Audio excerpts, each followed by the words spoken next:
Hey traders, David Frost, My Strategic Forecast. You're here for another episode of Common Sense Market Analysis.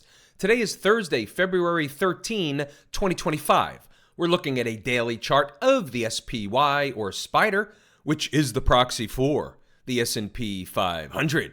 What do we have on the docket today?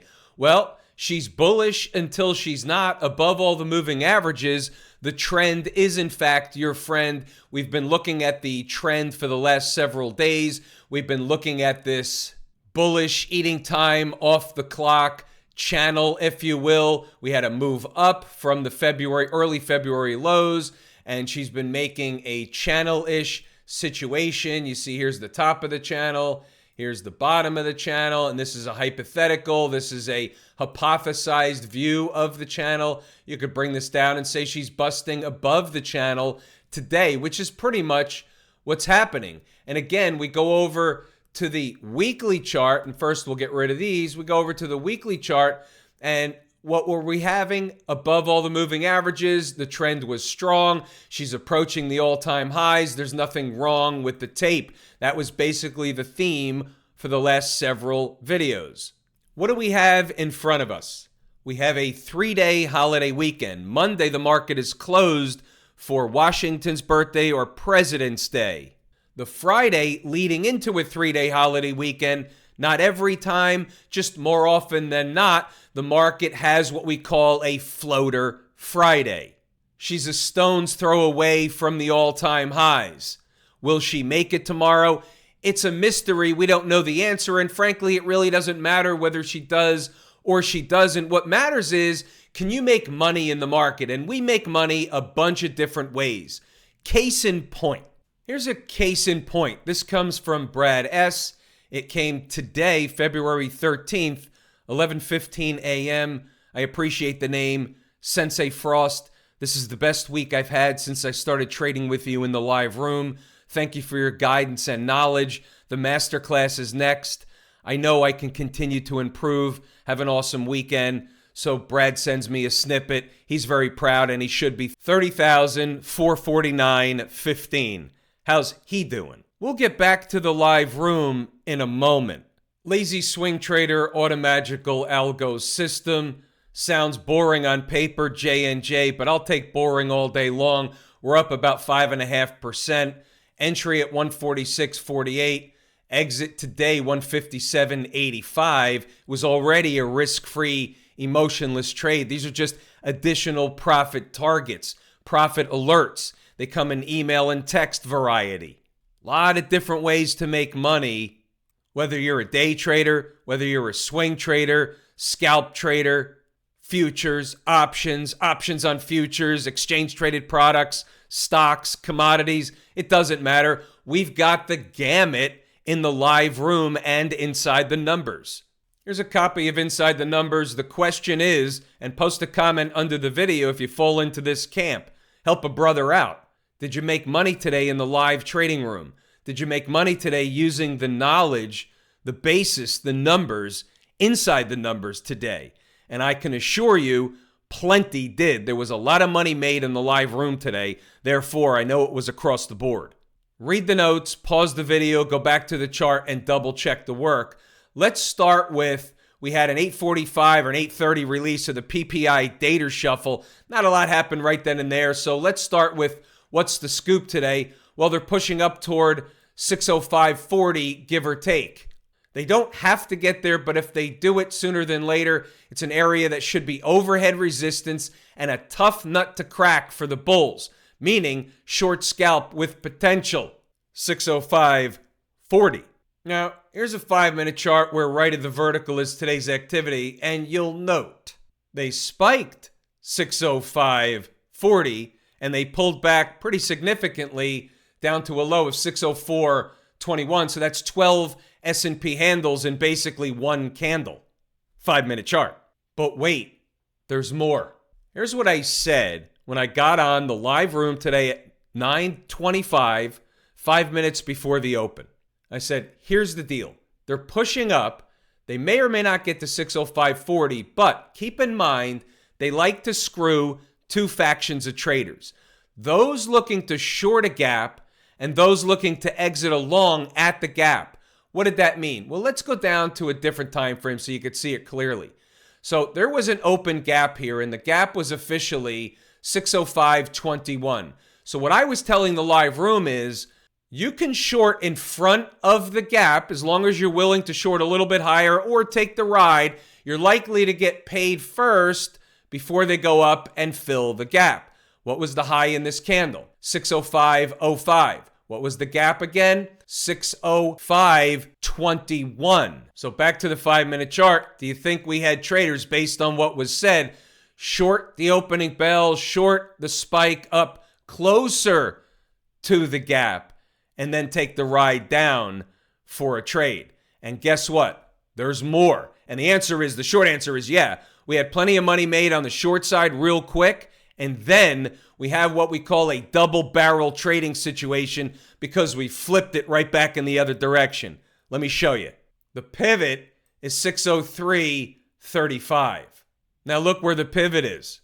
603.35. Look what happened. They came into the pivot. They spiked it by a few pennies.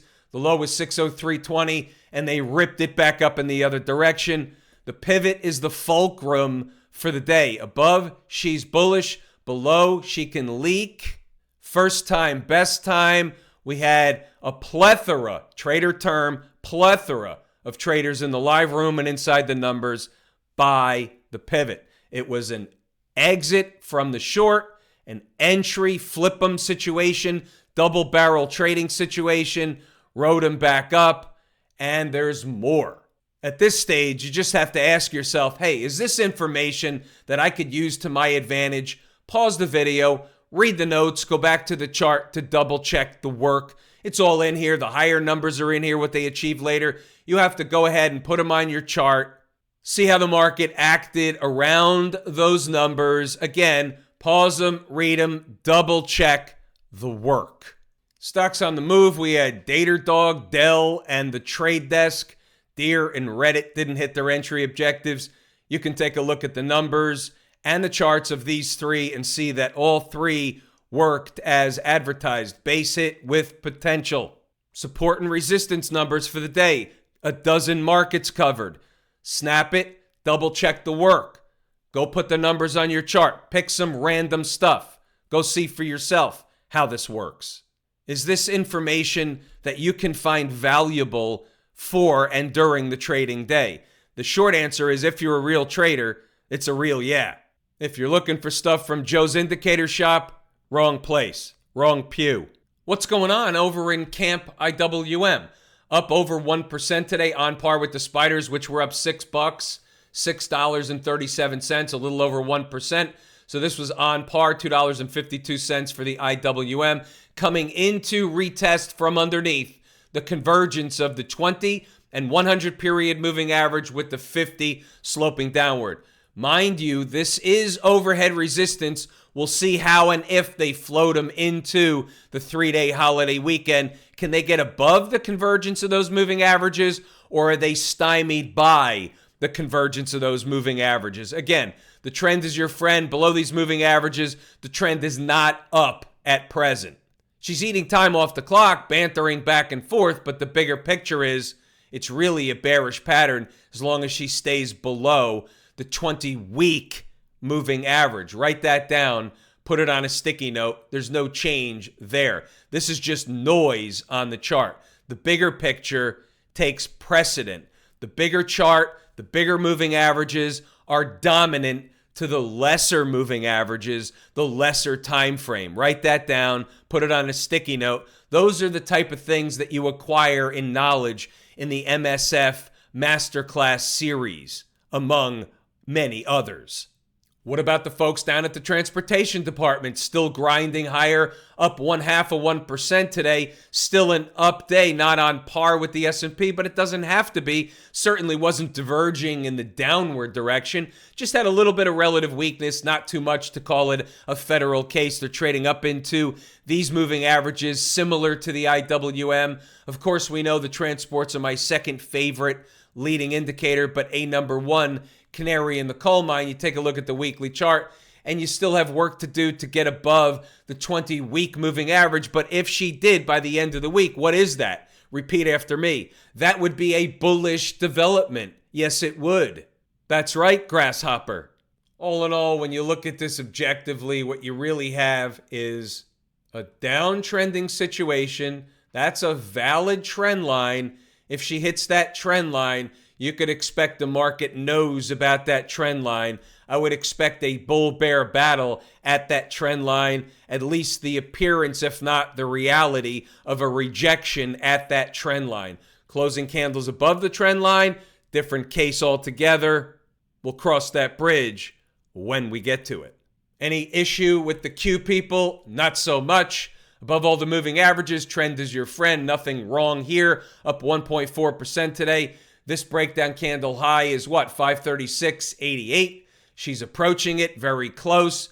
Closing candles above that is a stone's throw away anyway from the high over here. And then an opportunity to make new highs once again. This is just an uptrending situation. You look at the weekly chart. There's absolutely nothing wrong with this chart. It's just a straight line up with some noise as an intermediary. That's a technical term, intermediary. Anything wrong with the financial space? XLF? No, above all the moving averages. You know the routine, you know the jingle.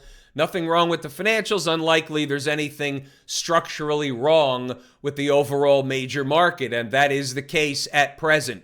We take the market at face value. We're the umpire calling balls and strikes, with the full and complete awareness that at some point the trick, trap, fool, and frustrate crew will show up to give a little bit of a rug pull, a little bit of a rug tug, just to humble some traders here and there. And what do you know? The semi space, which is a pretty good proxy for the tech space as a whole, is now above all the moving averages on the daily chart. Let's see how she closes the week. When you look at the weekly chart, she has an opportunity to do what we said all week long, which is if she can get above and close above that 20-week moving average, the former week's highs also, that opens the door to run up toward in the vicinity of to complete the gap fill, if you will. Well, she's making an attempt, at least making it look like that's what she's doing. We'll see where she closes the week by Friday at 4 p.m. Funny how this all works. Have I told you how much I appreciate each and every one of you? Without you, these videos are not possible. That is true and accurate information. We're pulling the ripcord here today. I'm David Frost, My Strategic Forecast. Thanks again for tuning in to another episode of Common Sense Market Analysis.